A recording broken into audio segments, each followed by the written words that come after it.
Hi, little guy. Back to this story of Rumpelstiltskin's daughter.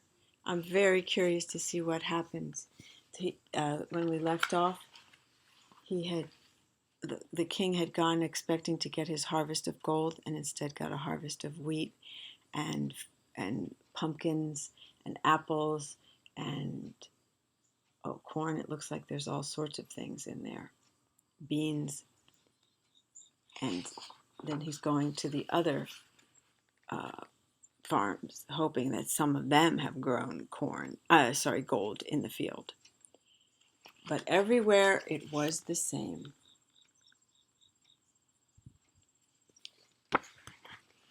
The land prospered, the children looked healthy, and the king was a hero. At the end of the week, they returned to the palace with all the food the wagons could carry. The cook was so overjoyed he put on a sumptuous feast to celebrate. Unfortunately, there was no one to invite except Rumpelstiltskin's daughter and the guards, who spent the whole meal gnashing their teeth, clutching their swords, and peering about with shifty eyes. "I wish they'd quit that," said Rumpelstiltskin's daughter.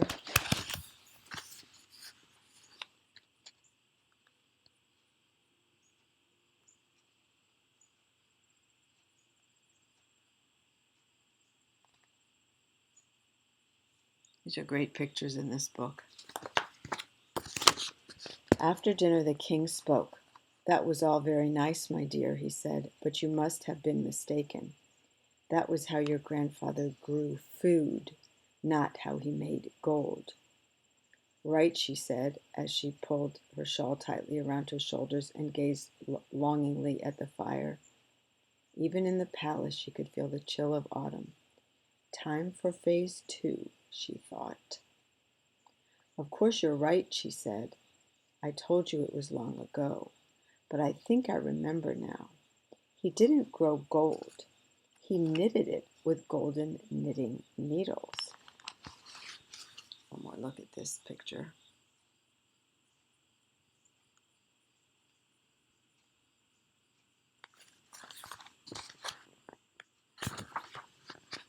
So the next day they loaded the coach with knitting needles, a bag of gold, and lots of yellow wool. Then they headed off under the portcullis, over the bridge, with 2 guards up front and 2 guards behind, and out into the countryside. At the first cottage they came to, they asked to see the granny. She hobbled to the door in her rags and curtsied to the king. "Now," whispered Rumpelstiltskin's daughter, "give her a bag of wool and a pair of needles. Tell her to knit it all up, and you will come back in a month to collect your riches. Give her a gold coin for your pains."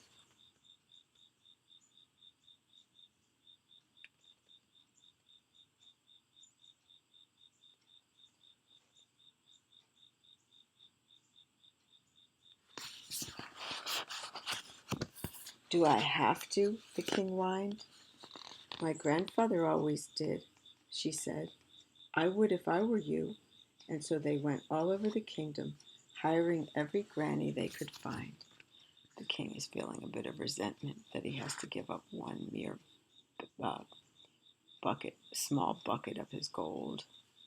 But the grannies are now being employed, and evidently a gold coin can buy you a lot, because look at how well the farmers did. At the end of the month, the king ordered his coach and wagons rounded up by his the end of the month, the king ordered his coach and wagons, rounded up his guards, and went to see the grannies. As he neared the first cottage, he heard the sound of singing. Looking out the window, the king saw crowds of happy villagers waiting there to greet him, cheering wildly as he passed. And every one of them was warm as toast in yellow woolly clothes.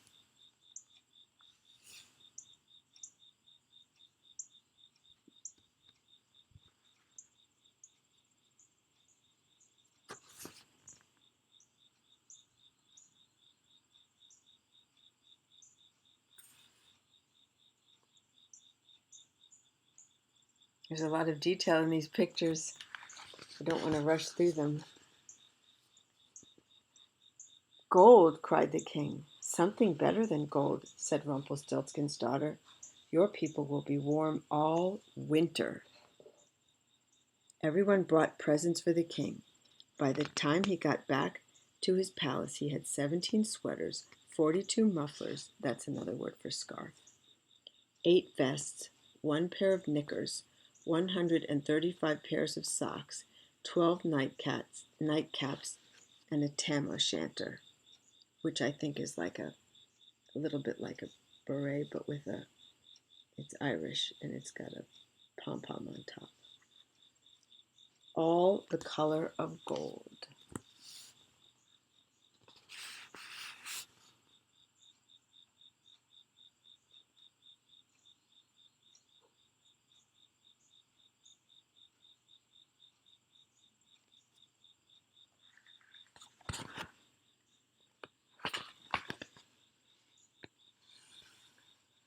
The guards just stood there, gnashing their teeth, clutching their swords, and peering about with shifty eyes.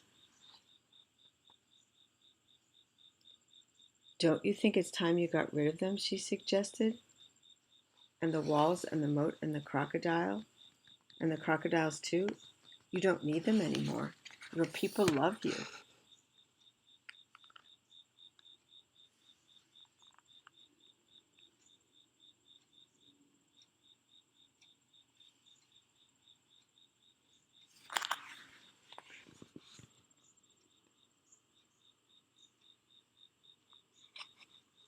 I missed a page, this one line at the bottom of this one, when he's trying on the clothes.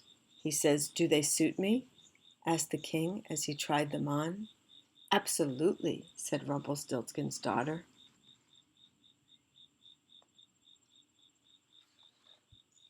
His scarves and mufflers and whatever else.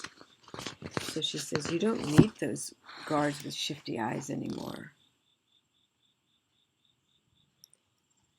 You don't need them because the people love you." She was right, as always, so the king set the guards to work tearing down the walls, and with the stones they built a zoo for the crocodiles and houses for the poor. "Are you sure you don't remember how your grandfather made gold?" asked the king one day. "I'm afraid not," she said. "It's a terrible pity," he sighed. "But you did try, and as a reward, I have decided to make you my queen."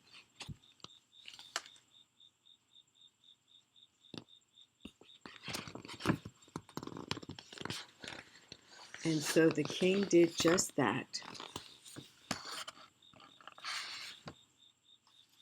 He built her a nice house near the palace, and once a month she took time off to visit her parents. The people of the kingdom never went cold or hungry again. And whenever the king started worrying about gold, she sent him on a goodwill tour through the countryside, which cheered him right up. This has a better ending than I realized. I missed another line. I'm going back a page. Oh, good, because you're spared an editorial comment because I didn't like that version. I mean, she doesn't love him. Why would she want to be? Anyway, so he did what she suggested, which was stop having the moat and these guards with shifty eyes, and instead employed them to build a zoo for the crocodiles and houses for the poor. And he says he's decided to make her his queen. Part I missed was at the top of the page. I missed that as I went down here. She says, "Why don't you make me prime minister instead?" suggested Rumpelstiltskin's daughter. And so the king did just that. He built her a nice house near the palace, and once a month she took time off to visit her parents. The people of the kingdom never went cold or hungry again. And whenever the king started worrying about gold, she sent him on a goodwill tour through the countryside, which cheered him right up. Oh, and I forgot to tell you, Rumpelstiltskin's daughter had a name too. It was Hope. This is a very good book. Your mom is smiling ear to ear because she knows this is a grown kind of book, especially with the last line that I nearly missed.